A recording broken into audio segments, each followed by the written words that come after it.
방금 들어온 속보입니다. 수십 년간의 연구 끝에 드디어 죽음을 늦추는 두 가지 수치가 밝혀졌습니다. 첫 번째는 많은 분들이 아시는 근육량. 그런데 더 충격적인 건 두 번째였습니다. 바로 최대 산소 섭취량인데요. 심장이 얼마나 오래 버티고 폐가 얼마나 강하게 숨을 쉴 수 있는지를 보여주는 지표인데요. 이 수치가 높을수록 노년에도 계단을 쉽게 오르고 가벼운 운동 정도는 가뿐히 해낼 수 있는 힘을 유지할 수 있다고 합니다. 오늘 저희 채널의 건강지킴이 김튼튼 박사님과 함께 이 놀라운 발견을 낱낱이 파헤쳐 보겠습니다. 안녕하세요. 여러분들의 건강을 책임진다의 김튼튼입니다. 오늘 말씀드릴 내용은 건강한 노후를 꿈꾸시는 모든 분들께 정말 중요한 정보입니다. 미국의 심혈관 외과 전문의사 제레미 런던 박사가 100만 명의 팔로워에게 발표한 연구인데요. 건강한 장수를 결정하는 요인이 복잡한 유전자나 비싼 치료가 아니라 앞서 말씀하신 두 가지 수치로 귀결된다는 것입니다. 런던 박사는 최대 산소 섭취량이 통계적으로 장수에 가장 큰 영향을 미치고 그리고 근육량이 그 다음이었다라고 명확히 밝혔습니다. 이 두 가지의 조합이 우리의 생명력을 결정한다는 거죠. 박사님, 우선 최대 산소 섭취량이 무엇인지 설명해 주실 수 있을까요? 최대 산소 섭취량은 많은 사람들이 간과하고 있는 장수의 최고 비결 중 하나입니다. 간단히 설명하면 여러분의 심장, 폐, 혈관, 그리고 근육이 얼마나 협력해서 생명을 유지하는지를 보여주는 종합 점수 같은 것입니다. 마치 자동차와 같다고 보시면 됩니다. 엔진이 좋아도 올바른 연료를 제때 주입하지 못하면 성능이 떨어지는 것처럼 우리 몸도 심장, 폐, 근육이 모두 잘 작동해야 높은 수치가 나옵니다. 앞서 말씀드린 세 가지가 모두 완벽하게 조화를 이루어야 우리는 활기차고 건강한 삶을 누릴 수 있습니다. 첫째, 심장이 강력하게 펌프질해서 충분한 혈액을 온몸으로 보낼 수 있습니다. 심장을 우리 몸의 든든한 보일러라고 생각해 보세요. 보일러가 힘차게 돌아가야 집안 구석구석 따뜻한 물을 공급할 수 있듯이 심장이 힘차게 뛸수록 우리 몸의 곳곳에 깨끗한 혈액을 충분히 보내줄 수 있습니다. 이 혈액은 산소와 영양분을 가득 싣고 우리 몸의 모든 세포에 에너지를 전달하는 중요한 역할을 합니다. 심장이 약해지면 혈액 공급이 원활하지 않아 손발이 차거나 쉽게 피로를 느끼게 됩니다. 둘째, 폐가 효율적으로 산소를 혈액에 공급할 수 있습니다. 폐는 우리 몸의 공기청정기와 같습니다. 깨끗한 공기를 빨아들여 미세먼지나 오염 물질을 걸러내고 우리 몸에 꼭 필요한 산소만 혈액 속으로 불어넣어 주죠. 이 산소는 우리 몸이 움직이는데 꼭 필요한 에너지의 원료입니다. 폐 기능이 떨어지면 아무리 좋은 혈액이 있어도 산소가 부족해져서 숨이 차거나 쉽게 지치게 됩니다. 셋째, 근육이 그 산소를 완벽하게 활용해서 에너지로 변환할 수 있습니다. 마지막으로 근육은 우리가 먹은 밥을 실제로 에너지로 바꿔주는 불과 같습니다. 아궁이에서 뜨겁게 타오르는 불이 있어야 밥을 익히고 따뜻하게 데울 수 있듯이 근육은 폐가 공급한 산소와 심장이 보내준 영양분을 활용해 실제로 우리가 움직이는 데 필요한 에너지를 만들어냅니다. 근육량이 부족하면 산소를 제대로 활용할 수 없어 운동 능력이 떨어지고 작은 활동에도 쉽게 숨이 차게 됩니다. 이처럼 심장, 폐, 근육이 서로 유기적으로 연결되어야 우리 몸은 최상의 컨디션을 유지할 수 있습니다. 그래서 이 세 가지를 모두 튼튼하게 만드는 데에 중요한 것이 바로 최대 산소 섭취량이라는 겁니다. 그럼 이것이 실제 수명과 어떻게 연결되는 건가요? 런던 박사가 최대 산소 섭취량을 장수의 최고 비결이라고 발표한 이유가 바로 여기에 있습니다. 하버드 의대 최근 연구에서 이를 명확하게 증명했는데요. 최대 산소 섭취량이 높은 사람들은 심혈관 질환으로 사망할 위험이 현저히 낮았습니다. 그런데 더 놀라운 것은 뇌 건강에도 직접적인 영향을 미친다는 점입니다. 산소 공급이 원활할수록 뇌 기능도 더 오래 유지됩니다. 치매나 인지 기능 저하를 늦출 수 있다는 뜻이죠. 결국 이 한 가지 지표가 심장 건강, 폐 건강, 뇌 건강을 모두 예측할 수 있는 놀라운 지표인 셈입니다. 최대 산소 섭취량의 수치가 다를 때 구체적으로 어떤 차이가 나나요? 실제 사례로 말씀드리겠습니다. 75세 할머니 두 분이 계신다고 가정해보죠. 한 분은 꾸준히 운동을 하셔서 최대 산소 섭취량이 높고 다른 분은 그렇지 않습니다. 최대 산소 섭취량이 높은 분은 손자와 공원에서 뛰어놀 수 있고 시장에 가서 혼자 장을 볼 수도 있습니다. 또한 여행을 가도 일정을 소화할 체력이 충분합니다. 반면 최대 산소 섭취량이 낮은 분은 조금만 걸어도 벤치에 앉아 쉬어야 하고 일상생활에서 점점 제약이 많아집니다. 더 중요한 것은 이것이 단순히 체력의 문제가 아니라는 점입니다. 최대 산소 섭취량이 높을수록 뇌로 가는 혈류량이 많아져서 인지 기능도 더 잘 유지됩니다. 치매 예방에도 도움이 된다는 연구 결과가 있습니다. 나이가 들면 자연스럽게 최대 산소 섭취량이 떨어지는 건 어쩔 수 없는 것 아닌가요? 여기서 희망적인 소식을 전해드리겠습니다.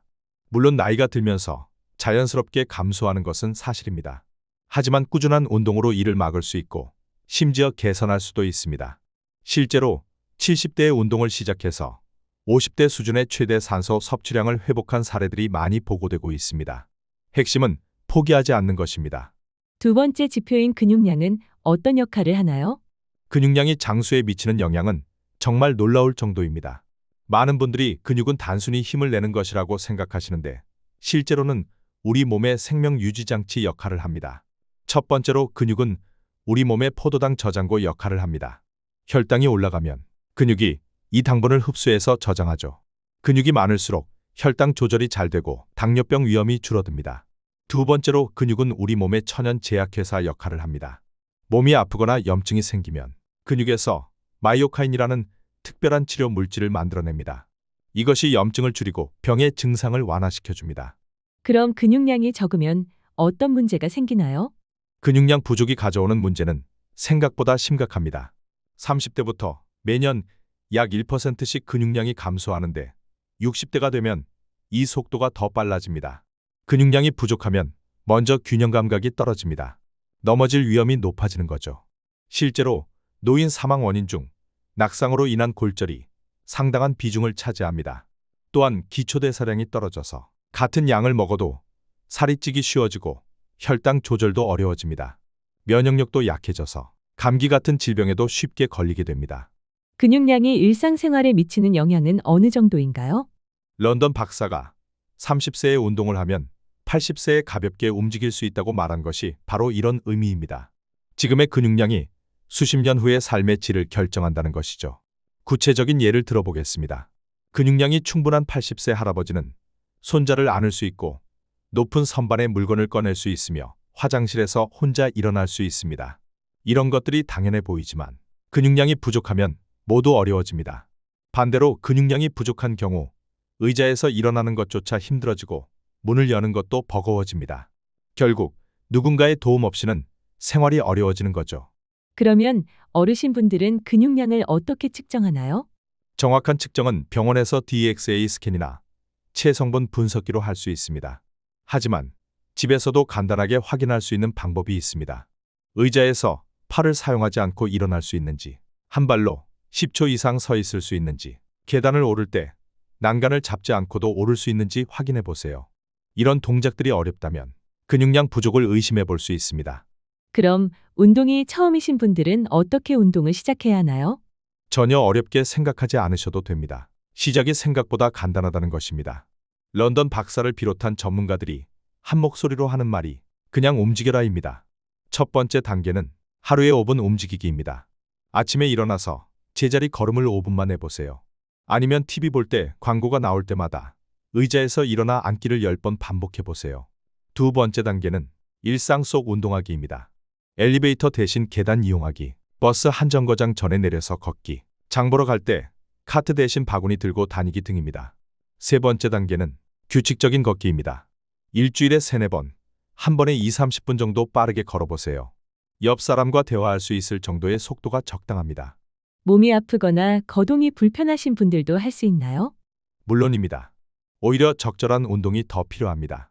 다만 안전을 위해 몇 가지 주의사항이 있습니다. 관절이 아프신 분들은 수영이나 물에서 하는 운동이 좋습니다. 물의 부력으로 관절의 부담이 줄어들거든요. 심장 질환이 있으신 분들은 반드시 의사와 상의해서 적절한 강도를 정해야 합니다. 중요한 것은 무리하지 않는 것입니다. 운동 중에 가슴이 아프거나 숨이 너무 차면 즉시 멈추고 휴식을 취하세요. 최대 산소 섭취량을 높이기 위해서는 구체적으로 어떤 운동을 해야 하나요? 최대 산소 섭취량을 높이는 운동과 근육량을 늘리는 운동을 병행해야 합니다. 최대 산소 섭취량을 위해서는 유산소 운동이 핵심입니다. 빠르게 걷기, 자전거 타기, 수영, 그리고 계단 오르기 등이 효과적입니다. 일주일에 최소 150분, 하루로 치면 20분 정도만 하시면 됩니다. 근육량을 위해서는 간단한 근력 운동을 추천합니다. 팔굽혀펴기를 추천합니다만 힘드신 분들은 무릎을 대고 하시거나 벽에 대고 하셔도 됩니다. 그 외에는 의자에서 일어나 앉기, 다리 들어 올리기 등이 있습니다. 처음에는 각각 5에서 10회만 해도 충분합니다. 중요한 것은 정확한 자세로 하는 것입니다. 10번을 정확하게 하는 것이 20번을 대충 하는 것보다 훨씬 효과적입니다. 이런 운동들을 얼마나 오래 해야 실제로 효과를 볼 수 있나요? 이것이 많은 분들이 가장 궁금해하시는 부분인데요. 생각보다 빨리 효과를 느낄 수 있습니다. 2, 3주 정도 꾸준히 하시면 계단 오르기가 덜 힘들어지는 것을 느끼실 수 있습니다. 6에서 8주 정도 지나면 체력이 눈에 띄게 좋아지고 3개월 정도면 확실한 변화를 경험하실 수 있습니다.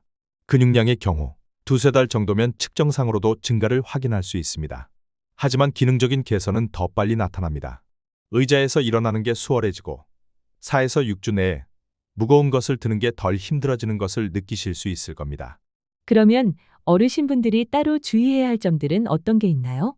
안전이 가장 중요하기 때문에 몇 가지 주의사항을 말씀드리겠습니다.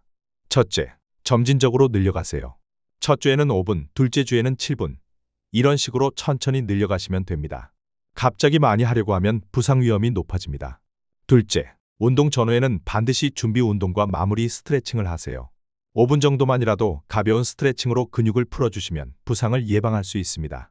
셋째, 몸의 신호를 잘 들으세요. 운동 중에 어지럽거나 가슴이 아프면 즉시 멈추고 휴식을 취하세요. 다음 날 근육통이 심하면 하루 쉬고 다시 시작하시면 됩니다. 안전이 중요하다는 것을 충분히 잘 알았습니다. 그런데 꾸준히 운동하는 것이 관건인 것 같은데요. 그렇다면 꾸준히 운동할 수 있는 방법은 무엇이 있을까요? 이것이 정말 중요한 질문입니다. 운동을 시작하는 것보다 꾸준히 하는 것이 더 어렵거든요. 첫째, 즐길 수 있는 운동을 찾으세요. 음악을 좋아하시면 댄스 운동을, 자연을 좋아하시면 산책이나 등산을, 사람들과 어울리는 것을 좋아하시면 다 함께 어울릴 수 있는 운동을 선택하세요. 둘째, 작은 목표부터 세우세요. 매일 1시간 운동하기보다는 일주일에 3번, 20분씩 걷기처럼 구체적이고 달성 가능한 목표를 세우세요. 셋째, 운동 일지를 작성하세요. 달력에 운동한 날을 표시하거나 간단한 메모라도 좋습니다. 자신의 발전을 눈으로 확인할 수 있어서 동기부여에 큰 도움이 됩니다. 중요한 것은 전부 아니면 전무식의 생각을 버리는 것입니다. 계획한 30분을 못하더라도 10분이라도 하는 것이 안 하는 것보다 훨씬 좋습니다. 이것이 평생 운동의 비결입니다. 일주일에 한 번이라도 좋습니다. 운동을 한 달에 4번 하는 것이 아예 안 하는 것보다 훨씬 좋거든요. 완벽을 추구하지 말고 꾸준함을 추구하세요. 네, 오늘도 정말 귀한 건강 속보 전해주셔서 감사합니다. 박사님, 그럼 마지막으로 한 말씀 부탁드립니다. 어르신 여러분께 가장 강조하고 싶은 것은 절대 늦지 않았다는 것입니다. 연구에 따르면 90세에 운동을 시작해도 근육량이 늘어나고 체력이 향상됩니다. 나이는 숫자일 뿐입니다. 중요한 것은 지금부터 시작하는 것입니다. 런던 박사의 연구가 우리에게 알려준 핵심은 건강한 장수의 비결이 알고 보면 복잡하지 않다는 것입니다. 최대 산소 섭취량과 근육량, 이 두 가지만 관리하면 됩니다.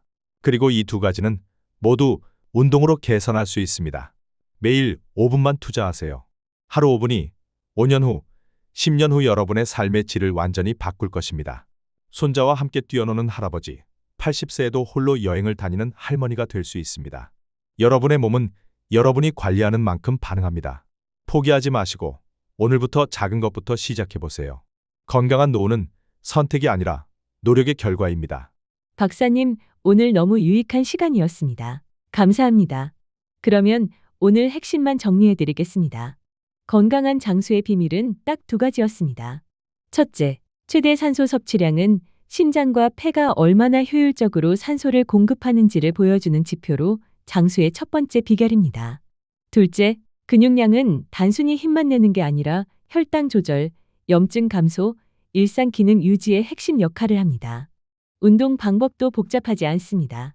하루 5분 움직이기부터 시작해서 일상 속 계단 이용하기, 일주일에 3~4번 20~30분 걷기, 그리고 간단한 근력 운동까지 단계별로 늘려가면 됩니다. 가장 중요한 것은 꾸준함입니다. 90세에 시작해도 늦지 않으니 오늘부터 작은 변화를 시작해보세요. 박사님 말씀 들으니까 오늘은 당장 운동이라도 나가고 싶어지는데요. 여러분도 건강한 노후를 위해 오늘부터 시작해 보시길 바랍니다.